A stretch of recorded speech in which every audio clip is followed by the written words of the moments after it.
Hi guys and welcome back to the channel Deepak Yadav Education. Welcome to the daily Hindu news and editorial analysis of 5th of March 2022. तो guys आज है तारीख 5 मार्च 2022 और है Saturday. देखेंगे आज के द हिंदू कंप्लीट न्यूज़पेपर को। द हिंदू कंप्लीट न्यूज़पेपर को एनालाइज करेंगे, बट लेक्चर में आगे बढ़ने से पहले अगर आप लोग को इस लेक्चर का पीडीएफ चाहिए तो क्या करना है, सबसे पहले डाउनलोड करना है टेलीग्राम और फिर जाकर सर्च बॉक्स में टाइप करना है Deepak Yadav education. As you can see guys आप लोगों को ये वाला चैनल मिल जाएगा, इस पर क्लिक करना और जाकर इस चैनल को ज्वाइन कर लेना। देखो, अगर आप लोगों को इस तरीके से ये चैनल नहीं मिलता है तो नीचे डिस्क्रिप्शन बॉक्स में आप सभी लोगों को टेलीग्राम का लिंक दिया गया है, वो लिंक इसी चैनल का है। जैसे आप उस पर क्लिक करोगे ऑटोमेटिकली ये चैनल ओपन हो जाएगा, इसको जाकर ज्वाइन कर लेना। ज्वाइन करने से फ़ायदा क्या होगा, यहाँ पर आप लोगों को डेली बेसिस पर लेक्चर का पीडीएफ मिल जाता है, डेली करंट अफेयर के वीडियो का पीडीएफ मिल जाता है और डेली बहुत सारे डिजिटल नोट्स मिल जाते हैं। ये सारी चीज़ें मिल जाती हैं बिल्कुल फ्री में, तो जाकर इसको ज़रूर ज्वाइन करना। नाउ बढ़ते हैं आगे। आगे बढ़ने से पहले हमेशा की तरह हम लोग अपने लेक्चर को एक मैप के क्वेश्चन के साथ स्टार्ट करेंगे। तो आज आप सभी लोगों को मैप में जाकर देखना मालवी को कहाँ पर है ये एग्जैक्टली लोकेटेड, अच्छे से मैप में देखना। देन उसके बाद आकर नीचे कमेंट सेक्शन में टाइप करना, जिससे कि आप लोग इसको लंबे समय तक याद रख पाओगे। साथ ही साथ एक क्वेश्चन सॉल्व करेंगे जो कि यूपीएससी प्रीवियस ईयर 2004 के प्रीलिम्स में पूछा गया था। डेली बेसिस पर हम लोग यहाँ पर एक प्रीवियस ईयर क्वेश्चन को भी सॉल्व करते हैं। क्वेश्चन क्या बोलता है, जो दिल्ली सल्तनत की तुगलक डायनेस्टी है इसके लास्ट रूलर कौन थे? Option A Firoz Shah Tughlaq, option B Ghiyasuddin Tughlaq Shah two, option C Nasiruddin Mahmud या फिर ऑप्शन डी नसरत शाह। तो इसका सही आंसर आप सभी लोगों को नीचे कमेंट सेक्शन में देना है। एटलीस्ट सभी को इसमें पार्टिसिपेट करना है, जैसा मैं आप लोगों से डेली बेसिस पर बोलता हूं। बाय द वे, इसका जो करेक्ट आंसर मैंने आप लोगों को नीचे प्रोवाइड करवा दिया है, प्लस टेलीग्राम पर ही प्रोवाइड करवा दिया है, वहां से भी जाकर इसको चेकआउट कर सकते हो। अदरवाइज इसका आंसर आप लोगों को मिलता नहीं है तो कोई परेशान होने की ज़रूरत है नहीं, वीडियो के लास्ट में भी मैं आप लोगों को इसका करेक्ट आंसर प्रोवाइड करवा दूंगा। तो चलो शुरुआत करते हैं। यह है हमारा आज का सबसे पहला आर्टिकल, जो कि पेज नंबर 1 के ऊपर आपको मेंशन्ड देखने को मिलेगा। आर्टिकल रिलेटेड है रशिया यूक्रेन के डिस्प्यूट से। तो यहाँ पर आपको पता है कि एक डिस्प्यूट काफ़ी चर्चा में है, जिसके रिगार्डिंग काफ़ी सारे आर्टिकल्स रोज़ाना पब्लिश हो रहे हैं। नाउ अब क्या अपडेट आया है, तो अपडेट यह है कि भारत ने रशिया और यूक्रेन दोनों के ऊपर जोर दिया है। अब ये जोर किस चीज़ को लेकर दिया है कि ये दोनों कंट्रीज़ आपस में सीज फायर कर लें, यानी कि जो भी बॉम्बार्डिंग चल रही है, जो भी फायरिंग चल रही है, उसको रोक दिया जाए। ऐसा क्यों बोला भारत ने? देखो, ये सीज फायर करेंगे तो इससे क्या होगा, हम लोग क्या कर सकते हैं, अपने जो इंडियन स्टूडेंट्स यूक्रेन में जो फंसे हुए हैं उनको इवैक्यूएट कर सकते हैं, उनको आराम से हम लोग इंडिया लेकर आ सकते हैं। क्योंकि अभी सबसे बड़ी प्रॉब्लम क्या है, जो कि हमारे ministry of external affair spokesperson Arindam Bagchi Sahab ने बताया है। इन्होंने यहाँ पर बोला कि देखो, अभी बहुत मुश्किल है कि हम लोग यहाँ पर ऑर्डर दें बच्चों को कि वो लोग वहाँ से निकलें, क्योंकि अभी लगातार बॉम्बार्डिंग चल रही है, लगातार फायरिंग चल रही है, तो उसमें बहुत ज़्यादा रिस्की हो जाएगा कि बच्चों को वहाँ से बोला जाए कि आप यहाँ से बाहर निकलो। तो हम चाहते हैं कि दोनों कंट्रीज़ के बीच में एक सीज फायर हो जाए। अब यहाँ पर ये बॉम्बार्डिंग वगैरह रुक जाएगी, फायरिंग रुक जाएगी, तो इससे शांति हो जाएगी, प्लस हम लोग बहुत आराम से अपने स्टूडेंट्स को वहाँ से इवैक्यूएट कर पाएंगे। ये यहाँ पर मेजर फोकस रखा गया है। साथ साथ बोला गया, देखो बिना सीज फायर के बहुत मुश्किल होगा कि हम लोग यहाँ पर ये काम कर पाएँ, तो ये सीज फायर करना होगा। साथ साथ बोला क्या, लगातार बॉम्बार्डिंग हो रही है, वो चीज़ें मैंने आप लोग को बता दी हैं। और फिर उसके बाद उन्होंने एक और लाइन और मेंशन करी है, we do not want our students to pass through areas where they would expose to risk. जैसे मैंने आपको बताया कि हम लोग नहीं चाहते हैं कि जो भी स्टूडेंट्स हैं वो उन एरिया से निकलें जहाँ पे बॉम्बार्डिंग वगैरह देखने को मिल रही है, और ख़ासकर ऐसे एरिया कि जहाँ पर उनके लिए बहुत बड़ा रिस्क हो सकता है। और दूसरी इंपॉर्टेंट चीज़ क्या है, ये बात करी जा रही है खार्किव रीजन की। आपको मैंने काफ़ी बार मैप में दिखाया है, यूक्रेन का एक शहर है खार्किव, वहाँ पर अभी भी काफ़ी सारे बच्चे हैं जो कि फंसे हुए हैं। ठीक है, तो उन बच्चों को निकालने के बारे में चर्चा की जा रही है। और उस खार्किव शहर के ऊपर ना पिछले 2 दिन से रशिया बहुत बुरी तरह से बॉम्बार्डिंग कर रहा है, ये हम लोग पहले भी डिस्कस कर चुके हैं।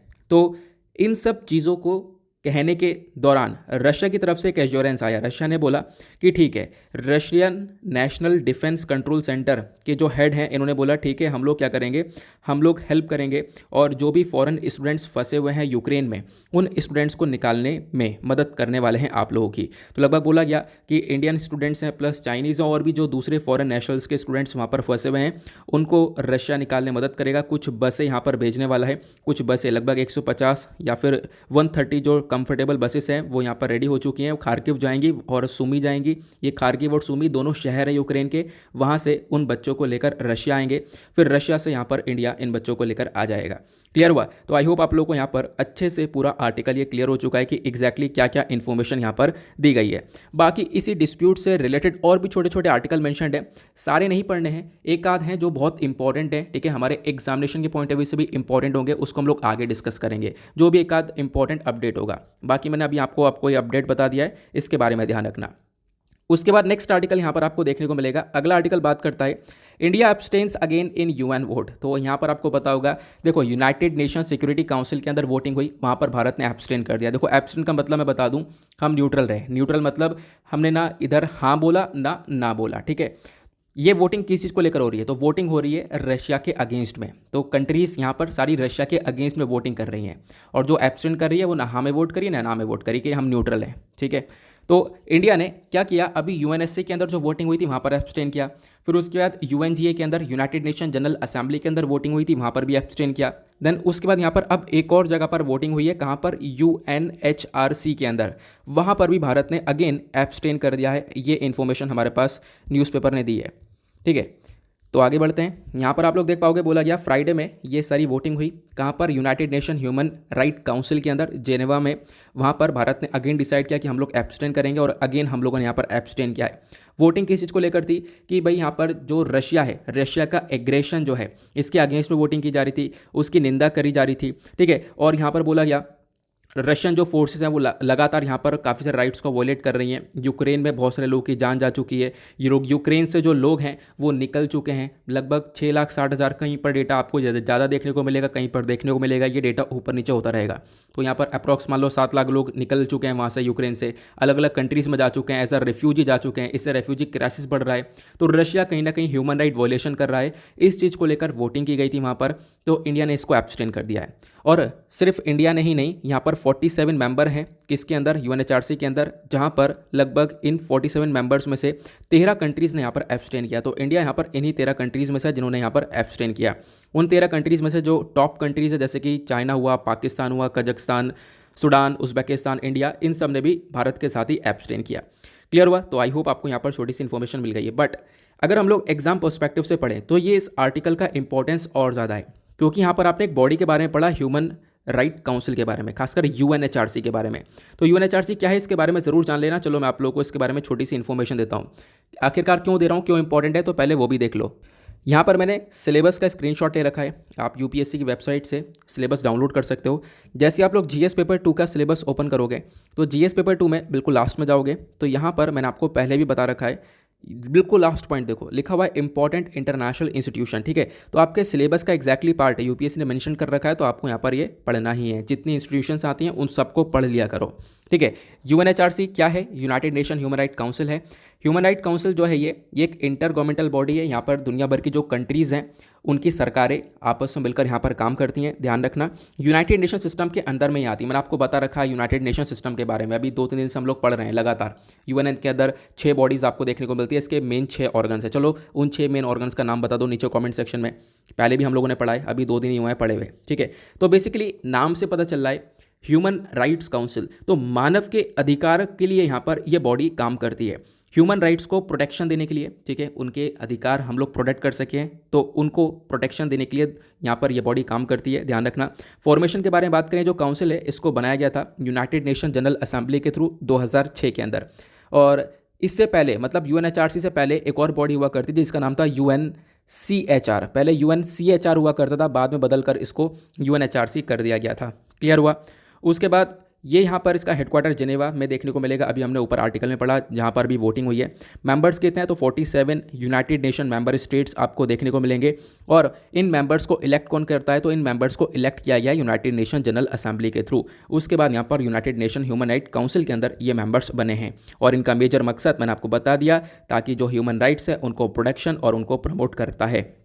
उसके बाद ये जो काउंसिल है, इसकी मेंबरशिप के बारे में बात करें तो ऐसा नहीं है दूर दूर से है। यहाँ पर मेंबरशिप में इसकी जो सीट्स हैं अफ्रीकन स्टेट से हैं, एशिया पैसिफिक से, मतलब दुनिया भर से आप देख पाओगे जो हमारे अलग अलग रीजन्स हैं वहाँ से सीट्स देखने को मिलेंगी। जैसे कि अफ्रीकन कॉन्टिनेंट की बात करें तो अफ्रीका में से लगभग 13 सीट आती हैं।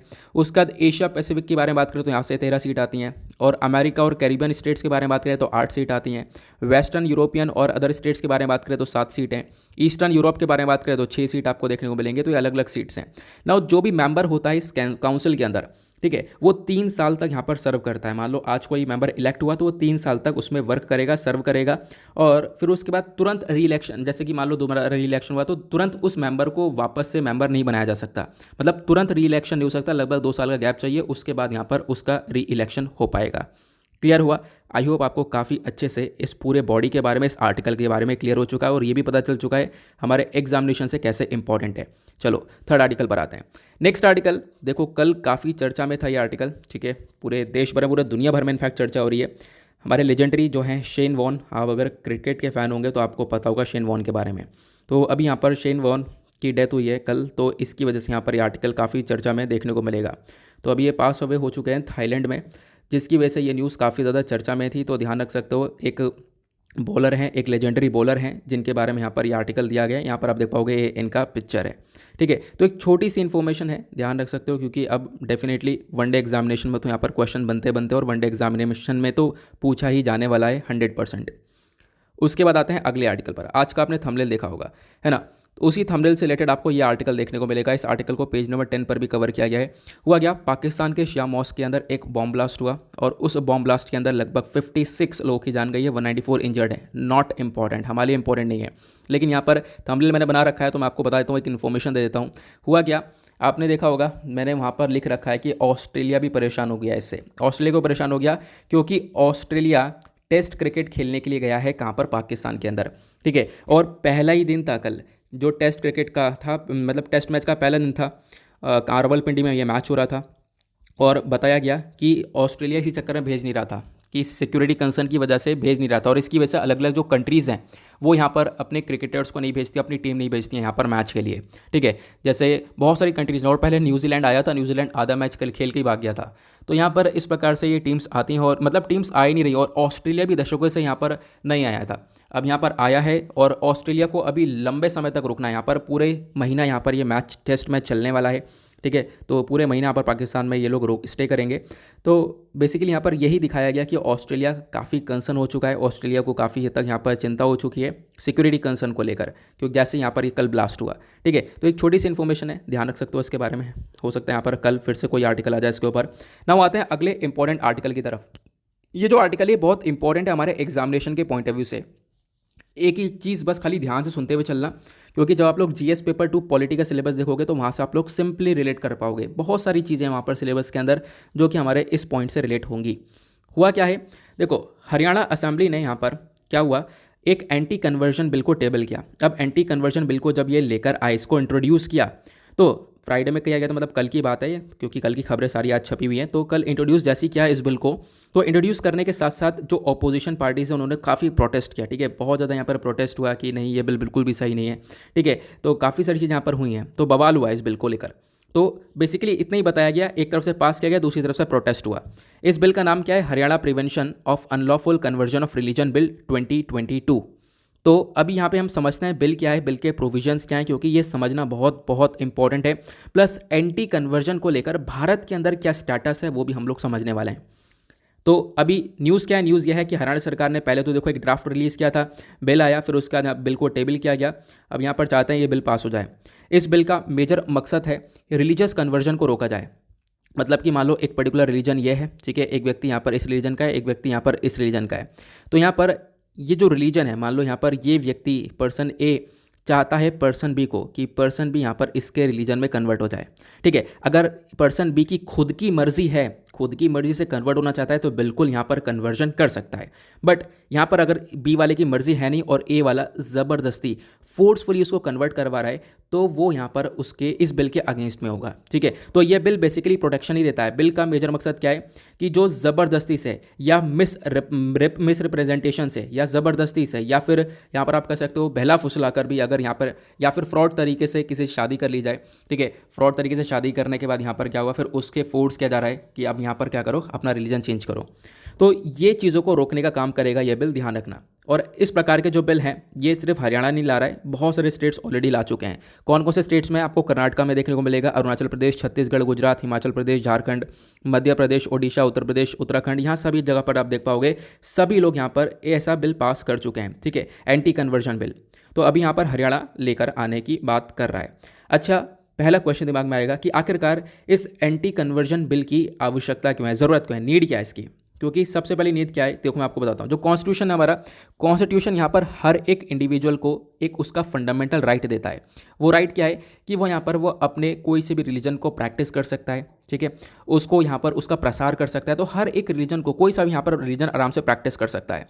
बट हमारा संविधान ये अलाउ नहीं करता कि किसी को फुसला कर, किसी को बहला कर, किसी को फ्रॉड तरीके से उसका रिलीजन को कन्वर्ट कर दिया जाए। तो यहाँ पर क्या है, आज के टाइम पर बहुत सारे केसेस ऐसे देखने को मिलते हैं जहाँ पर यही हो रहा है कि फ्रॉड तरीके से कन्वर्जन हो जाता है। तो इस कन्वर्जन को रोकने के लिए इस एंटी कन्वर्जन बिल की आवश्यकता है। तो पहली नीड तो हमें पता चल गई, क्लियर हुआ। दूसरी नीड यहाँ पर अगर हम लोग बात करें, रिसेंट पास्ट में हमने पहले बहुत सारे इंस्टेंसेस देखे हैं जहाँ पर फ्रॉड तरीके से मैरिजेस हो रही हैं, ठीक है। एक व्यक्ति जो कि पहले अपनी पहचान छुपाएगा, वो शादी कर लेता है, फिर उसके बाद यहाँ पर अपना रिलीजन बताता है और फिर यहाँ पर वो कहता है कि अब तुम भी मेरे रिलीजन के अंदर कन्वर्ट हो। तो ऐसे केसेस बहुत सारे देखने को मिले हैं रिसेंटली हमारे पास्ट में।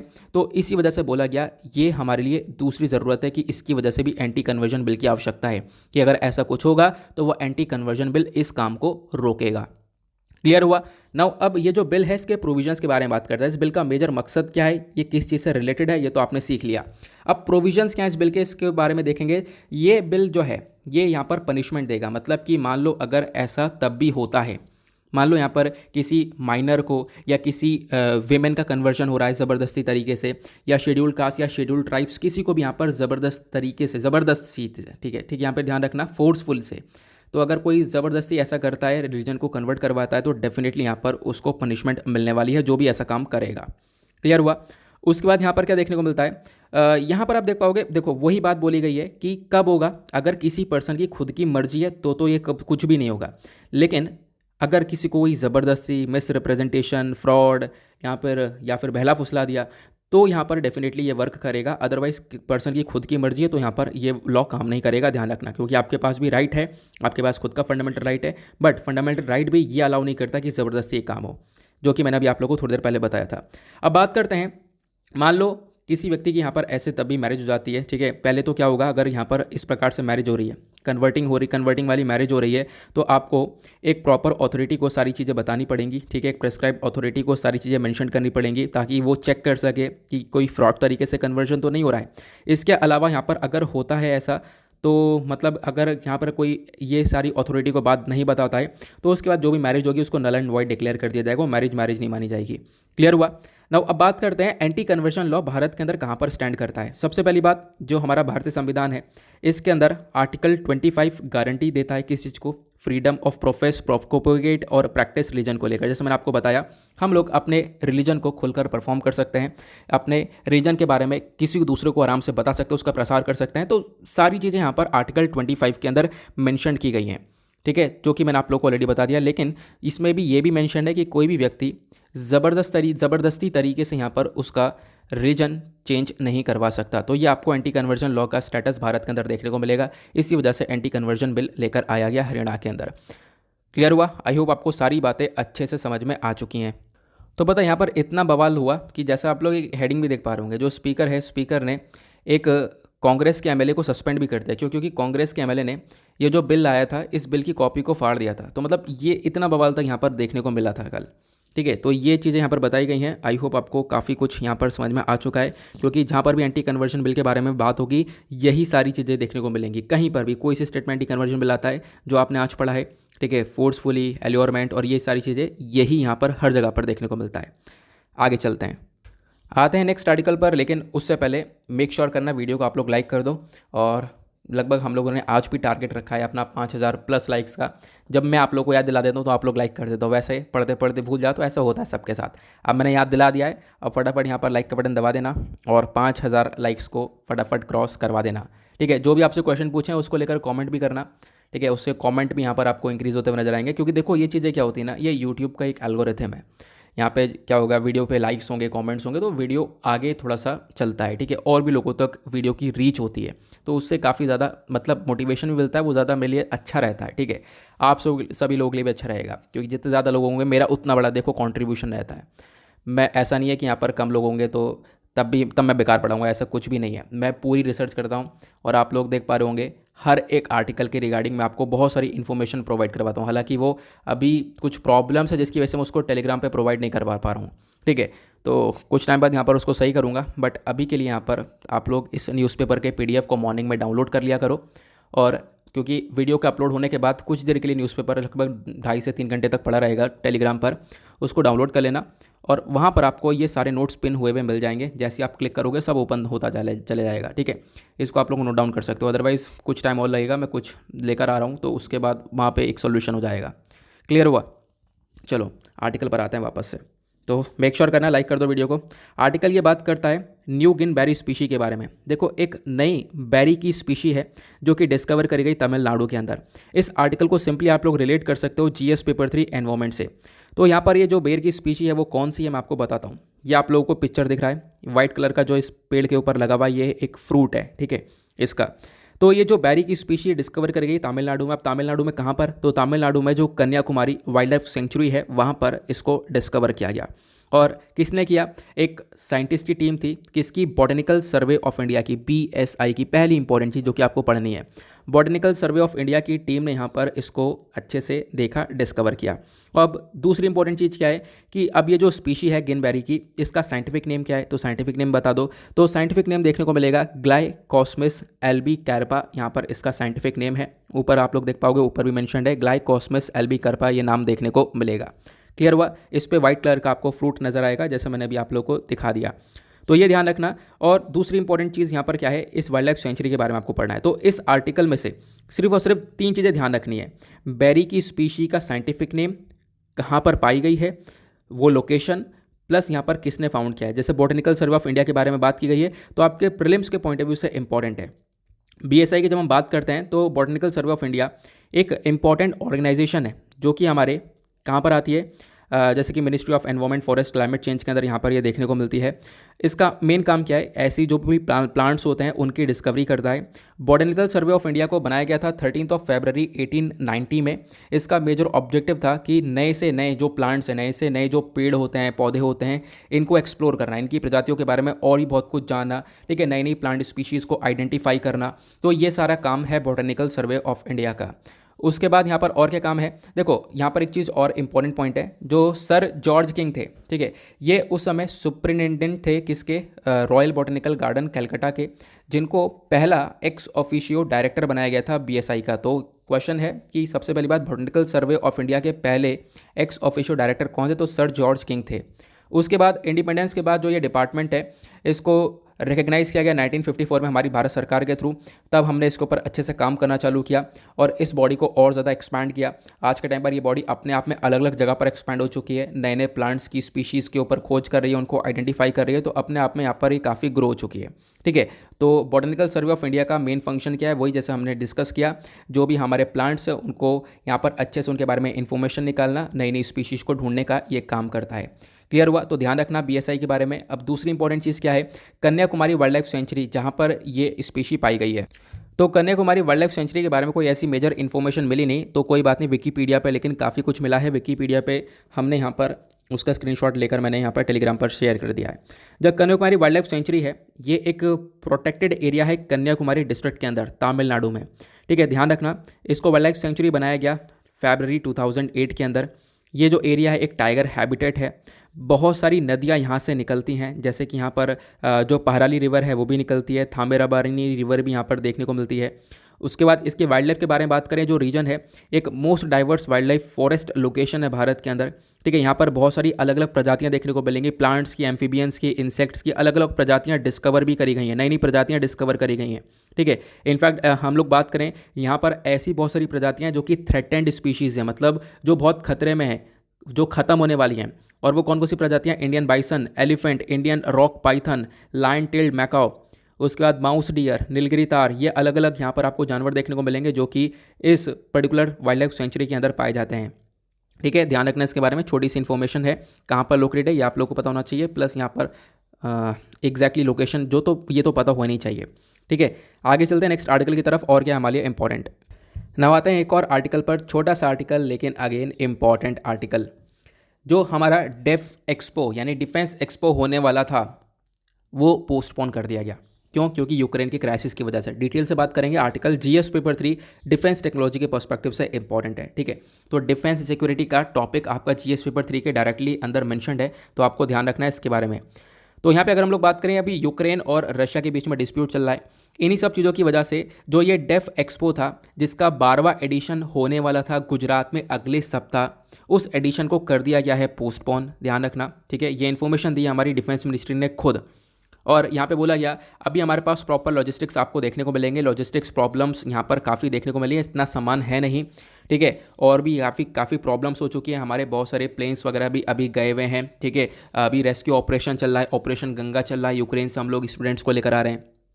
तो अभी जो डिफेंस एक्सपो होने वाला था कब से, 10 मार्च से 14 मार्च तक, बट उसको अभी पोस्टपोन कर दिया गया। अब बाद में देखेंगे, कोई नई डेट अभी नहीं बताई है कि कब होगा, बट अभी के लिए पोस्टपोन कर दिया गया है, ठीक है। तो इसके बारे में ध्यान रख सकते हो। क्वेश्चन ये है, ये डेफ एक्सपो है क्या, आखिरकार हमें इसके बारे में बताओ। एक इंपॉर्टेंट टॉपिक है, ठीक है। तो हम लोग डिस्कस करते हैं इसके बारे में। देखो, डेफ एक्सपो यहाँ पर एक इवेंट है हमारे मिनिस्ट्री ऑफ डिफेंस का।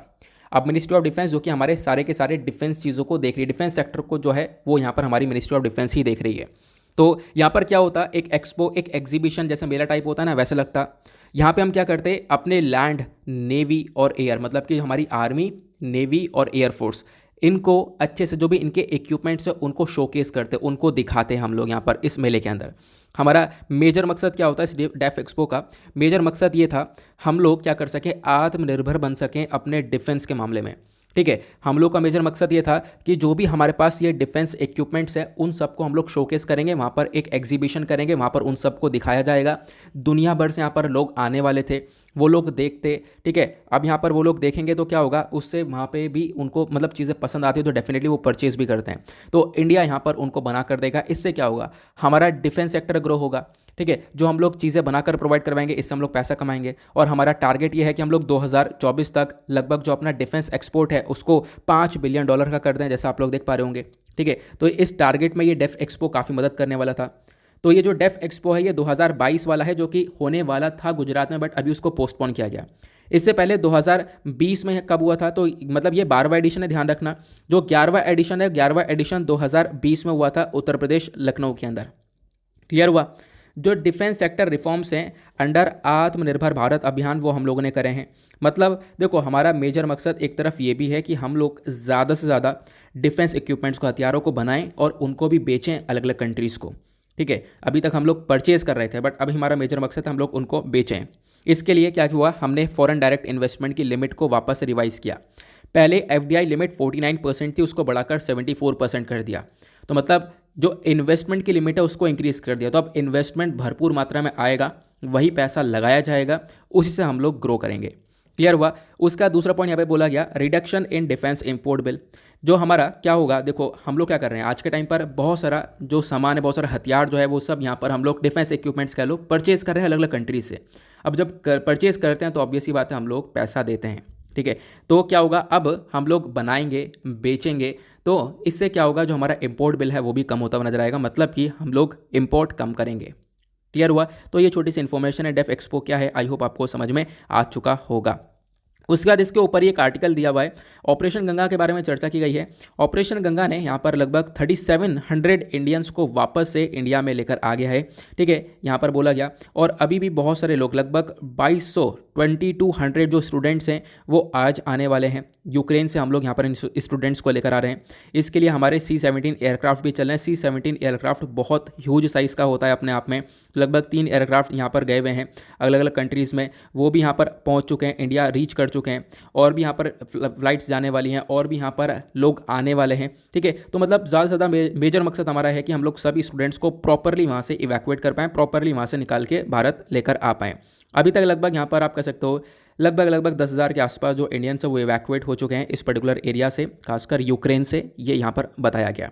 तो ऑपरेशन गंगा समझाने की जरूरत नहीं, क्योंकि काफ़ी बार पढ़ चुके हो। ऑपरेशन गंगा के अलावा भी बहुत सारे ऑपरेशन है जिसको भी आप लोग एक बार देख सकते हो, ये मैंने यहाँ पर दे दिए हैं, ठीक है। जैसे ऑपरेशन सेफ कमिंग के बारे में कल हमने पढ़ा था। ऑपरेशन सेफ कमिंग चलाया गया था 2011 के अंदर।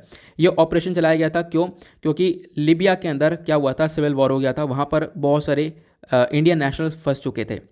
लगभग 15,500 के आसपास लोग फंस चुके थे, तो उनको हम लोगों ने वहाँ से इवैक्यूएट किया था। तो ऑपरेशन सेफ कमिंग काफ़ी चर्चा में रहता है। उसके बाद ऑपरेशन मैत्री हम लोगों ने चलाया था। ये जो ऑपरेशन है ये एक जॉइंट रिलीफ रेस्क्यू था, क्योंकि नेपाल में भूकंप आया था 2015 के अंदर, तब हमने ऑपरेशन चलाया। वहाँ पे जो बहुत सारे इंडियंस थे प्लस बहुत सारे फॉरेन नेशनल्स थे, उनको हमने इवैक्यूएट किया। उसके बाद ऑपरेशन राहत को हमने 2015 में चलाया था। ठीक है, ये जो ऑपरेशन है ये येमेन के लिए चलाया गया था। येमेन के अंदर काफ़ी सारे क्राइसिस हो गए थे। ठीक है, बहुत सारे हज़ारों वहाँ पर इंडियंस थे जो कि फंस गए थे, तो उनको हम लोगों ने वापस लेकर आए थे। अभी ऑपरेशन इसी प्रकार से गंगा चल रहा है। उसके बाद हमने ब्राज़ील से बहुत सारे लोगों को इवैक्यूएट किया था, क्योंकि ब्राज़ील में टेररिस्ट अटैक हो चुका था। ऑपरेशन समुद्र सेतु चलाया हमने 2020 में। यहाँ पर जो हमारी नेवी है वो यहाँ पर अलग अलग देशों में गई और जो भी हमारे भारतीय सिटीजन्स थे उनको लेकर आई, क्योंकि लॉकडाउन लग चुका था। 2020 की बात है, जैसे ही यहाँ पर कोरोना स्टार्ट हुआ था लॉकडाउन लग गया था सभी जगह पर, तो लोग आ नहीं पा रहे थे अपने होम वापस, तो उनको लेकर आया गया। ठीक है, ऑपरेशन समुद्र सेतु के साथ साथ यहाँ पर ये जो वंदे भारत है ये चलाया गया। वंदे भारत में भी हमने क्या किया कि बहुत सारी कंट्रीज से जो भी इंडियन सिटीजन्स फंसे हुए थे वहाँ पर उनको वापस से भारत लेकर आए थे कोविड-19 के टाइम पर। क्लियर हुआ? तो आई होप आपको यहाँ पर सारे ऑपरेशंस के बारे में एक चीज़ रिवाइज भी हो गई होगी, क्योंकि पहले हम लोग ऑलरेडी पढ़ चुके हैं। आगे चलते हैं। उसके बाद यहाँ पर आप देख पाओगे अगला पेपर बात करता है पूरा का पूरा इलेक्शन को लेकर, असेंबली पोल्स को लेकर। तो यहाँ पर बिल्कुल पूरी तरह से आप स्किप कर सकते हो उसको। बाकी आप देख पाओगे यहाँ पर ये दूसरा पेज भी बिल्कुल खाली गया है, वहाँ पे कुछ नहीं है। आप डायरेक्टली आएंगे पेज नंबर 13 के ऊपर, दैट इज़ वर्ल्ड सेक्शन, देखेंगे दुनियादारी में क्या चल रहा है। यहाँ पे एक आर्टिकल आपको देखने को मिलेगा, इंपॉर्टेंट आर्टिकल है, कुछ कुछ चीज़ें बहुत इंपॉर्टेंट है एग्जामिनेशन के पॉइंट ऑफ व्यू से। हुआ क्या है, रशिया ने यूरोप का मतलब पूरे यूरोप का एक सबसे बड़ा न्यूक्लियर प्लांट को सीज कर लिया। तो वो कहाँ पर है, तो पूरे यूरोप का सबसे बड़ा न्यूक्लियर प्लांट आपको यूक्रेन में देखने को मिलेगा। रशिया भी यूक्रेन पर ही अटैक कर रहा है, तो वहीं पर अटैक करते करते एक सबसे बड़े न्यूक्लियर पावर प्लांट को मतलब कैप्चर कर चुका है, सीज कर चुका है, उसको यहाँ पर जब्त कर चुका है, आप ऐसा कह सकते हो। तो डिस्कस करते हैं वो प्लांट है कौन सा। तो अभी यहाँ पर काफ़ी सारी चीज़ें बताई गई हैं। सबसे पहली बात, प्लांट का नाम सुन लो। प्लांट यहाँ पर आपको देखने को मिलेगा ज़ैपोरिज़िया प्लांट, ये है इसका नाम। ठीक है, ये कहाँ पर है, यूक्रेन में है। अभी मैं आपको इसकी लोकेशन भी दिखा दूंगा। तो एग्जैक्टली क्या बोला गया कि देखो जैसे जैसे यहाँ पर, चलो मैप से ही समझते हैं थोड़ा सा।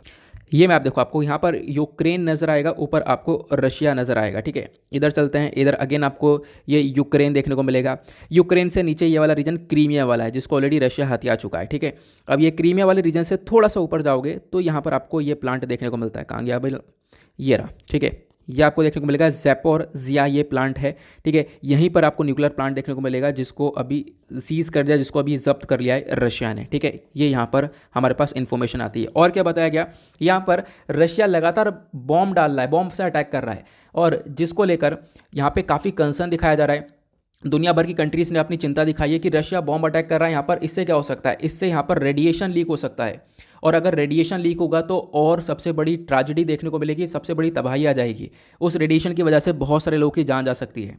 यहाँ पर ज़ेलेंस्की यानी कि जो आज के टाइम पर यूक्रेन के प्रेसिडेंट है, इनका कहना यह है कि अगर चेरनोबिल डिजास्टर के अंदर 4,000 लोगों की जान गई थी, तो अभी यहाँ पर 40-50 हज़ार लोगों की जान जा सकती है अगर ये यहाँ पर न्यूक्लियर पावर प्लांट इसके अंदर से रेडिएशन लीक होती है तो। ठीक है, तो यहाँ पर रशिया लगातार बॉम्बार्डिंग कर रहा है, ऐसा यहाँ पर यूक्रेन की तरफ से स्टेटमेंट आया है। ज़ेलेंस्की ने बोला है कि ऐसा पहली बार देखा है कि कोई कंट्री किसी दूसरे कंट्री को इन्वेट कर रही है और इन्वेट करने के बाद न्यूक्लियर प्लांट के ऊपर बॉम्बिंग कर रही है। तो यहाँ पर इनका कहना यह है। साथ ही साथ जैसे मैंने आप लोगों को बताया कि इनका और क्या बोला गया, कुछ एनालिस्ट ने और भी बातें बताई हैं। एनालिस्ट का कहना यह है, देखो इतना आसान नहीं है, क्योंकि ये न्यूक्लियर प्लांट जब भी बनाते हैं इसको लेकर ऑलरेडी बहुत सारी प्रोटेक्शन लगाई जाती है, तो इतना आसान नहीं है कि यहाँ पर ये लीक हो जाए। बट जिस प्रकार से बॉम्बिंग हो रही है, पॉसिबिलिटी हो सकती है कि यहाँ पर वो लीक होता हुआ नजर आ जाए, कि वहाँ से रेडिएशन निकल जाए, बट इतना आसान नहीं है, ये भी यहाँ पर एनालिस्ट के थ्रू बोला गया। साथ ही साथ यहाँ पर रशिया ने ऑलरेडी जो चेरनोबिल वाला था उसको तो कैप्चर कर लिया है। आपको पता होगा चेरनोबिल डिजास्टर अपने आप में पूरे मतलब पृथ्वी का एक बहुत खतरनाक डिजास्टर हुआ था।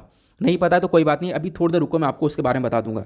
तो चेरनोबिल डिजास्टर देखने को मिला था, तो जो चेरनोबिल वहाँ पे प्लांट है जो एक तरीके से मतलब पूरी तरह से बेकार हो चुका है वो, क्योंकि वहाँ पर जब डिजास्टर हुआ सब कुछ बेकार हो गया, तो वो एरिया को तो ऑलरेडी यहाँ पर रशिया जब्त कर चुका है, उस एरिया को भी कैप्चर कर चुका है। उस एरिया के साथ साथ अभी यहाँ पर जो ये वाला प्लांट है ज़ैपोरिज़िया वाला प्लांट, इसको भी यहाँ पर कैप्चर कर चुका है, ये हमारे पास इन्फॉर्मेशन आती है। चलो मैं आपको यहाँ पर एक इन्फॉर्मेशन देता हूँ। इस आर्टिकल में से एक इंपॉर्टेंट चीज़ निकल कर आती है, वो है चेरनोबिल डिजास्टर वाला। तो चेरनोबिल डिजास्टर क्या है यहाँ पर आप लोग समझ लें, क्योंकि बहुत इंपॉर्टेंट टॉपिक है ये। देखो जो चेरनोबिल ट्रेजेडी है ये हुई थी यहाँ पर यूक्रेन में, यूक्रेन की कैपिटल है कीव। कीव से जब आप लोग थोड़ा सा 130 किलोमीटर दूर जाओगे तो 130 किलोमीटर दूरी पर एक जगह है जिसका नाम है प्रिप्यात। ठीक है, थोड़ा सा मैप देखते हैं यार, मैप होगा ना थोड़ा अच्छे से क्लैरिटी मिल जाएगी। ये यूक्रेन हुआ, यूक्रेन की कैपिटल आपको कीव देखने को मिलेगी। कीव से ऊपर आप देख पाओगे ये चेर्नोबिल है। ठीक है, तो यहाँ पर आप कह सकते हो कीव से 130 किलोमीटर आपको ये प्रिप्यात जगह देखने को मिलेगी। एग्जैक्टली आप कह सकते हो यहाँ वाला एरिया है, यहाँ पर ये न्यूक्लियर प्लांट हुआ करता था। ठीक है, जिसके अंदर एक डिस्ट्रक्शन हो गया था। ये कब की बात है? लगभग 26 अप्रैल 1986 की बात है। इसमें काफ़ी सारे रिएक्टर थे, तो रिएक्टर नंबर 4 में विस्फोट हो गया था। देखो आपको पता होगा, ये हम लोग जब भी न्यूक्लियर प्लांट चला रहे हैं, न्यूक्लियर प्लांट के अंदर हम लोग न्यूक्लियर फिशन कर रहे हैं।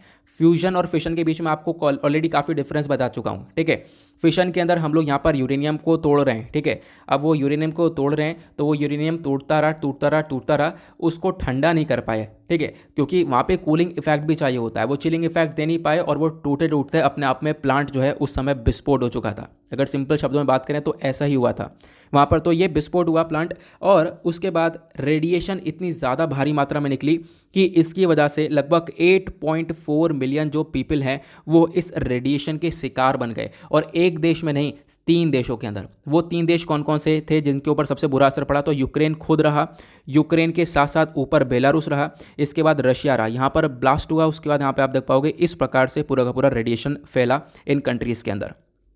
क्लियर हुआ? तो उस समय ये पूरा का पूरा मतलब 1986 की बात चल रही है, तो ये वो यूएसएसआर हुआ करता था। ठीक है, ध्यान रखना, क्योंकि 1991 में यूएसएसआर टूटा था। और एग्जैक्टली बोला ये भी जाता है कि जो ये न्यूक्लियर डिजास्टर हुआ था, ये कहीं ना कहीं 400 गुना ज़्यादा था कि एक एटॉमिक बॉम्ब से, जो कि हिरोशिमा में हुआ था। ठीक है, तो जापान में हिरोशिमा में एक बॉम्बार्डिंग हुई थी, आपको पता होगा, एटॉमिक बॉम्ब गिराया गया था। उससे भी 400 गुना ज़्यादा डिजास्टर्स था ये। तो इमेजिन कर सकते हो कितने सारे लोग की जान गई होगी। और इन्हीं सब चीज़ों को देखते हुए 2016 में यूनाइटेड नेशन जनरल असेंबली ने एक रिजोल्यूशन अडॉप्ट किया और उन्होंने डेजिग्नेट किया कि जो 26 अप्रैल होगा, क्योंकि 26 अप्रैल को ही डिजास्टर हुआ था, तो 26 अप्रैल को हम लोग international Chernobyl disaster remembrance day की तरह देखते हैं। ये आप लोग ज़रूर ध्यान रख सकते हो। ठीक है, ये इंपॉर्टेंट बातें हैं जो कि अभी आप लोगों ने क्लियर करनी है।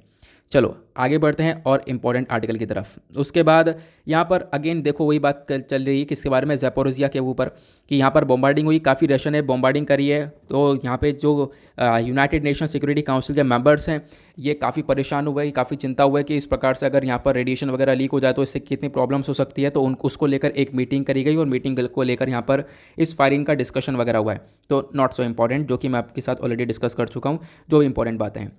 उसका एक आर्टिकल आपको ये देखने को मिलेगा, जो चाइना पार्लियामेंट है ये यहाँ पर बैठकर बातचीत करने वाले हैं, क्योंकि यहाँ पर यूक्रेन और रशिया के डिस्प्यूट के बाद यहाँ पर इकोनॉमी के अंदर काफ़ी बदलाव आए, उसको लेकर डिस्कशन होगा। प्लस यहाँ पर इसके टॉपिक के अंदर बोला गया है जो चाइना है, चाइना हो सकता है अपना डिफेंस बजट को इंक्रीज़ कर दे, लगभग 7% से इंक्रीमेंट देखने को मिल सकता है, ऐसा यहाँ पर कुछ रिपोर्ट्स ने बताया है। तो अगेन चाइना का इंटरनल यहाँ पर मैटर चल रहा है, तो ये भी हमारे लिए कुछ खास है नहीं जो कि हम लोगों को कुछ इंपॉर्टेंट दे सके एग्जामिनेशन के पॉइंट ऑफ व्यू से। चलो आगे चलते हैं, उसके बाद आते हैं पेज नंबर 14 के ऊपर, दैट इज़ बिजनेस सेक्शन। देखेंगे इकोनॉमी के पॉइंट ऑफ व्यू से इंपॉर्टेंट आर्टिकल्स को। तो यहाँ पर जो आर्टिकल है, सबसे पहला आर्टिकल आपको यहाँ पर ये वाला देखने को मिलेगा। क्या बात करता है? ये जो कॉन्फ्लिक्ट है रशिया यूक्रेन के, इस कॉन्फ्लिक्ट की वजह से चिप शॉर्टेज देखने को मिल रही है, और मतलब चिप शॉर्टेज और ज़्यादा देखने को मिल सकती है। अब ये चिप कौन सी है? ये है सेमीकंडक्टर चिप। आपको पता होगा सेमीकंडक्टर चिप के बारे में मैंने ऑलरेडी काफ़ी बार बता रखा है।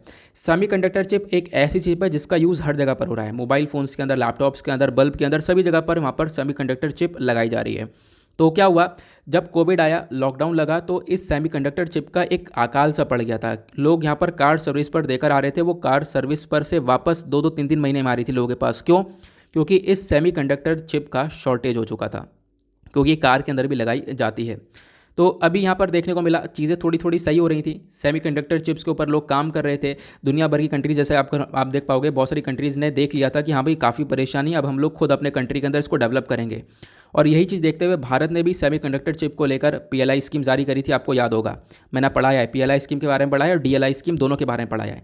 तो शॉर्टेज तो आप लोगों ने समझ लिया, लेकिन बताया गया कि चीज़ें थोड़ी थोड़ी सही हो रही थी। लेकिन अब ये वाला जो बवाल हुआ है, जो वॉर हुआ है रशिया यूक्रेन का, इससे सेमीकंडक्टर चिप के अंदर शॉर्टेज और ज़्यादा पड़ सकती है, ऐसा यहाँ पर मूडी की रिपोर्ट ने बताया है। कैसे?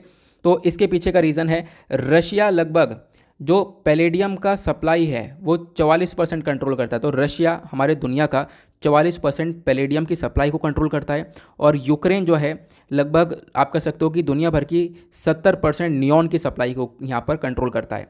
मतलब रशिया से पैलेडियम सप्लाई होता है और यूक्रेन से नियॉन सप्लाई होता है, और सेमीकंडक्टर चिप बनाने के लिए इन दोनों की बहुत ज़्यादा आवश्यकता है। तो पैलेडियम और नियॉन दोनों ऐसे रिसोर्स हैं जिससे सेमीकंडक्टर चिप बनता है, और ये बहुत इंपॉर्टेंट है। तभी यहाँ पर सेमीकंडक्टर चिप बनेगा, फिर उसके बाद हम उसका यूज़ कर पाएंगे।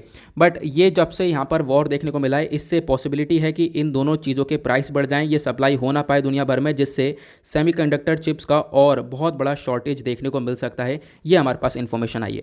क्लियर हुआ? आई होप आपको सारी चीज़ें काफ़ी अच्छे से क्लियर हुई। उसके बाद नेक्स्ट आर्टिकल पर आप आओगे, यहाँ पर इसी पेज पर ये आर्टिकल आपको देखने को मिलेगा। ये भी इकॉनमी से रिलेटेड ही है।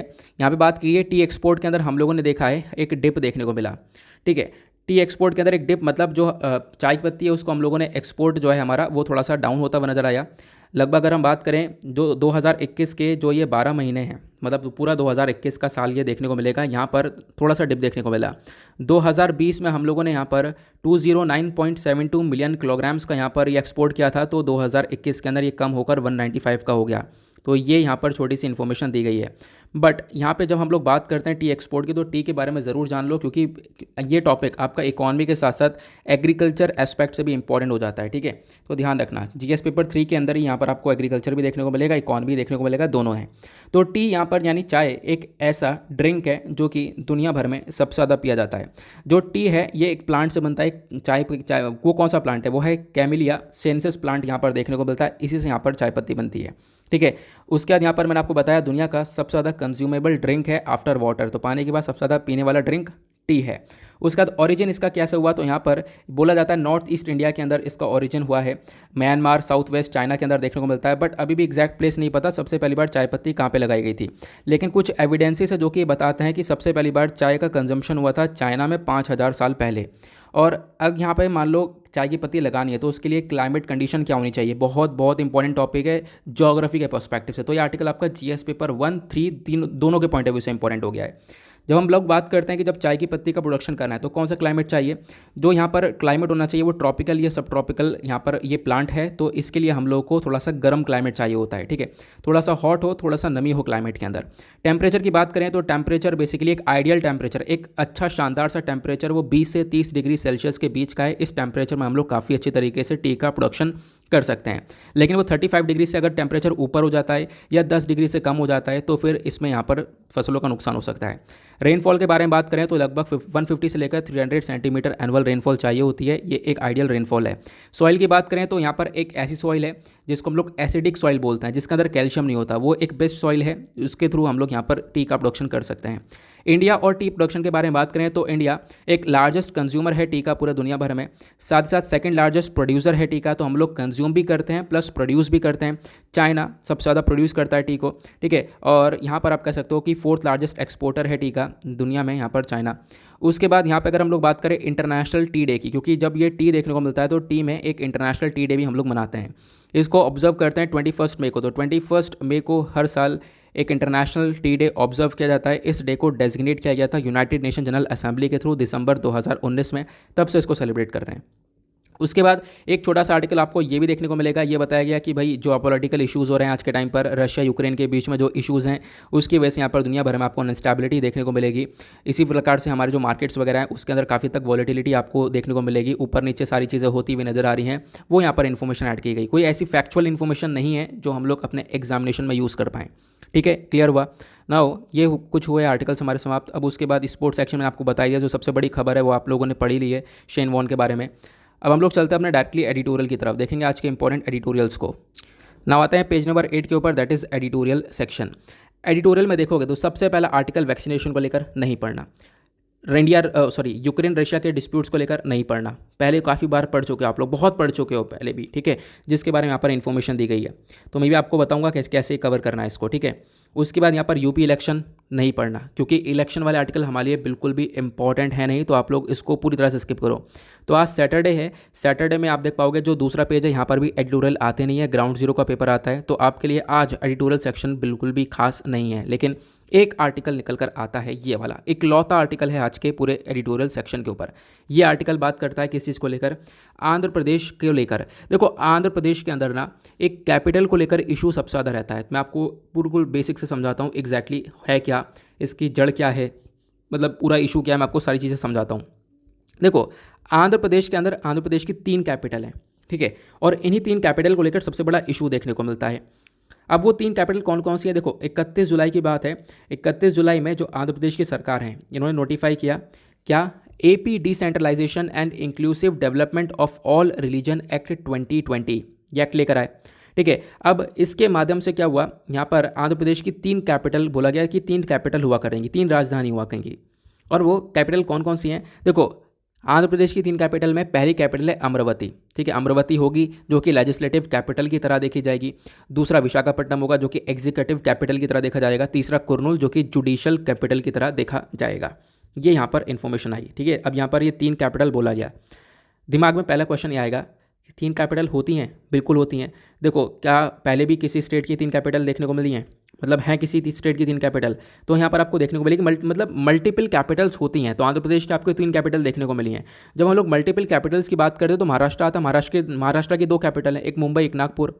हिमाचल प्रदेश की 2 कैपिटल है, शिमला और धर्मशाला। जो हमारा पहले जम्मू एंड कश्मीर राज्य हुआ करता था तब उसकी 2 कैपिटल हुआ करती थी, ठीक है, श्रीनगर और जम्मू। तो यहाँ पर कैपिटल मल्टीपल हो सकती हैं, ये आप लोगों को ध्यान देना है। बट इशू क्या है यहाँ पर उसको समझते हैं। आंध्र प्रदेश की हाई कोर्ट ने यहाँ पर एक जजमेंट दिया है कि भाई जो ये अमरावती कैपिटल है इसका आप कंस्ट्रक्शन करो, डेवलपमेंट करो, इसको जल्द से जल्द करो पूरा। हुआ क्या है, देखो जो चीफ मिनिस्टर हैं वाईएस जगन मोहन रेड्डी, ये आइडिया लेकर आए डिसेंट्रलाइजेशन का, डिसेंट्रलाइज डेवलपमेंट का, कि भाई कैपिटल 3 होंगी, क्योंकि पहले मकसद ये था कि एक ही कैपिटल होगी अमरावती, लेकिन ये लेकर आए यहाँ पर आप देख पाओगे कैपिटल होंगी।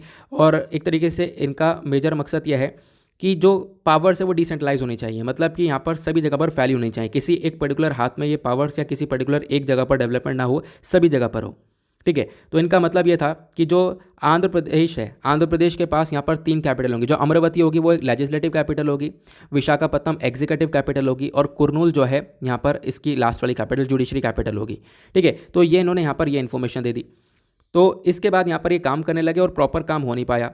इसी वजह से जो ये स्टेट की हाई कोर्ट है, आंध्र प्रदेश की हाई कोर्ट, आंध्र प्रदेश की हाई कोर्ट बोलती है कि भाई आप यहाँ पर अमरावती कैपिटल को पहले डेवलप तो करो, ठीक है।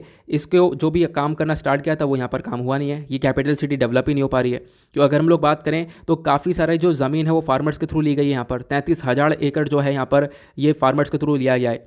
काफ़ी सारा पैसा यहाँ पर लगा चुके हैं डेवलपमेंट के, और 15,000 करोड़ रुपये यहाँ पर खर्च जा चुका है। तो आंध्र प्रदेश की हाईकोर्ट बोलती है भाई इसको पहले जो प्रॉमिस किया है कि इसको कैपिटल सिटी बनाएंगे, तो पहले इसके ऊपर काम करो, पहले इसको यहाँ पर डेवलप करो, और हम 6 महीने का टाइम दे रहे हैं, 6 महीने के अंदर अंदर यहाँ पर इस पूरे अमरावती को डेवलप करना होगा, ठीक है, ये बोला गया।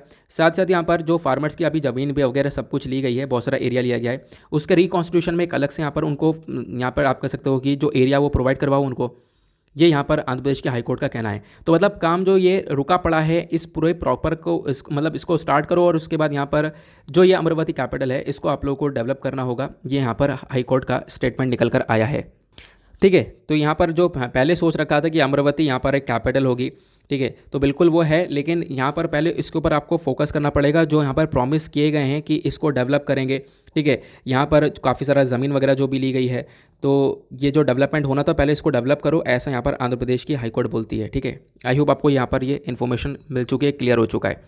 अगर हम लोग देखें तो ये मैंने आपको बता दिया 3 कैपिटल हैं, 3 कैपिटल कौन कौन सी हैं वो आप लोगों ने देख लिया।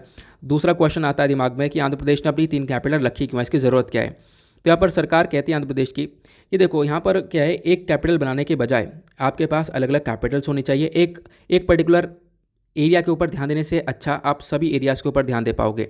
जो डिसेंट्रलाइजेशन है वो मेन चीज़ होनी चाहिए। डिसेंट्रलाइजेशन मतलब जो पावर्स हैं वो अलग अलग जगह पर बटी हुई होनी चाहिए, और इसको लेकर एक कमेटी बैठाई थी। उस कमेटी का रिकमेंडेशन भी यहाँ पर यही देखने को मिला। उस कमेटी के अंदर काफ़ी सारे आपको लोग देखने को मिलेंगे, ठीक है। तो अलग अलग कमेटीज़ आई और उन कमेटीज़ का रिकमेंडेशन भी रहा कि हाँ भाई पावर्स डिसेंट्रलाइजेशन में होनी चाहिए, मतलब एक के हाथ में सारी पावर्स ना हो, अलग अलग जगह हो। तो बेसिकली इसके बेसिस पर क्या हुआ, आंध्र प्रदेश अपनी 3 कैपिटल को लेकर आया। क्लियर हुआ। तो अब यहाँ पे अगर हम लोग बात करें तो अब यहाँ पे क्या आ रहा है कि बहुत सारी प्रॉब्लम्स आ रही हैं कि मान लो चलो आंध्र प्रदेश के पास 3 कैपिटल हैं, क्या ज़रूरत है ये हम लोगों ने समझ लिया। तो इसको इम्प्लीमेंट करने में, इस आइडिया को लागू करने में क्या क्या डिफिकल्टी आ सकती है। सबसे पहली बात, यहाँ पर कोऑर्डिनेशन नहीं हो पाएगा। अलग अलग जगह पर आप लोग देख पाओगे, एक लेजिस्लेटिव, एग्जीक्यूटिव, सब जगह पर अलग अलग जगह पर ये चीज़ें हो जाएंगी, तो एक कोऑर्डिनेशन नहीं होगा, आपस में मेल मिलाप इतना देखने को मिल नहीं पाएगा। ठीक है। दूसरा यहाँ पर क्या है, अब जो ये कैपिटल्स हैं अपना में बहुत दूर दूर पर हैं। अगर आप लोग अगर देखोगे, जो ये विशाखापट्टनम होगा, तो मतलब जो विशाखापट्टनम में एग्जीक्यूटिव कैपिटल है, ये कम से कम 700 किलोमीटर दूर है कुर्नूल से। और यहाँ पर फिर मतलब सब एरिया, कोई 700 किलोमीटर दूर, कोई 400 किलोमीटर दूर, कोई 370 किलोमीटर दूर, तो इतने दूर दूर एरियाज़ हैं। तो इसमें टाइम भी बहुत लगेगा एक पर्टिकुलर एरिया से दूसरे पर्टिकुलर एरिया में रीच होने के लिए, और साथ ही साथ यहाँ पर कॉस्ट भी बहुत ज़्यादा लगेगा। तो ये बताया जा रहा है ये कुछ प्रॉब्लम्स हो सकती हैं इसको लेकर। बट आंध्र प्रदेश हाईकोर्ट का क्या रोल है कि यहाँ पर पहले तो एक कैपिटल बन रही थी, बट यहाँ पर ये जो करंट सरकार है 3 कैपिटल चाहती है। लेकिन यहाँ पर जो पहले रोल लिया गया था कि भाई कि हम लोग इतना डेवलपमेंट करेंगे, तो पहले उसको डेवलप करो। आंध्र प्रदेश जो अमरावती है उसको आपको डेवलप करना होगा, ये यहाँ पर हाईकोर्ट का मतलब मेजर रोल दिया गया है। क्लियर हुआ।